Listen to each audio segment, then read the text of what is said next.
Nakakuha ng impormasyon ng Department of Foreign Affairs na nasa Paris ngayon ang puganteng si Zaldico. Pero hindi pa makumpirma kung meron ngang nag-apply ng asylum ang dating kongresista. Nasa frontline na balitang yan si Camille Samonte. Nasaan na nga ba si Zaldico? Yan ang tanong ng lahat ngayon. Bagamat wala pa raw official na impormasyon ayon kay Foreign Affairs Secretary Teresa Lazaro, isang reliable diplomatic source ang nagsabi na nasa Paris, France si Ko.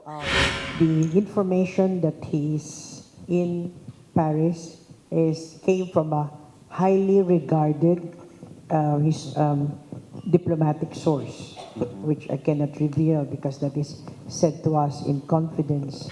Kinukumpirma pa raw yan ng ating embahada. Dagdag pa ni Secretary Lazaro, kinansela na ng DFA ang diplomatic at regular passport ni Ko matapos itong ipag-utos ang Sandigan Bayan. Pero may isa pa raw hawak na expired na regular Philippine passport si Ko. Yan daw ang posibleng ginamit ng dating kongresista kaya siya naharang sa border ng Germany at na-detain sa Czech Republic. Kung usapin naman ang umano'y asylum, wala pa raw impormasyon dyan. Sensitibo raw kasi ang usaping ito sa Europa. Mahigpit din ang confidentiality rules doon alinsunod sa kanilang batas. Kahit nga si Pangulong Bongbong Marcos, walang nakuhang impormasyon na makausap niya si French Ambassador Marie Fontanelle.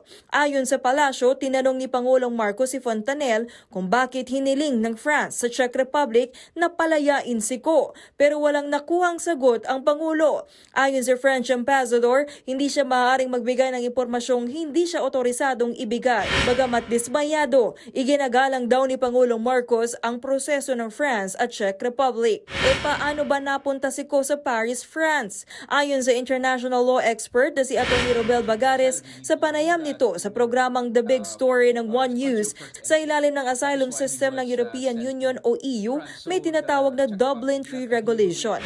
Sa ilalim nito, maaaring hilingin ng isang EU member state mula sa isa pang EU member state ang responsibilidad para suriin ang asylum application ng isang tao. Sa kaso ni Ko, posibleng ngang nag-apply siya ng asylum sa France. We have Dublin III regulation stating that if you're going to apply for an asylum, if you're going to file a petition for asylum, you need to do that in your country of first entry. That is why he was sent to France. Pero walang kumpirmasyon kung hiniling nga ng France sa palayain ng Czech authorities si Ko at hindi kung may asylum request nga sa France si Ko. Sakali namang mag-grant ang asylum at kilalaning refugee si Ko, mawawalan ng visa ang Interpol Red Notice laban sa kanya.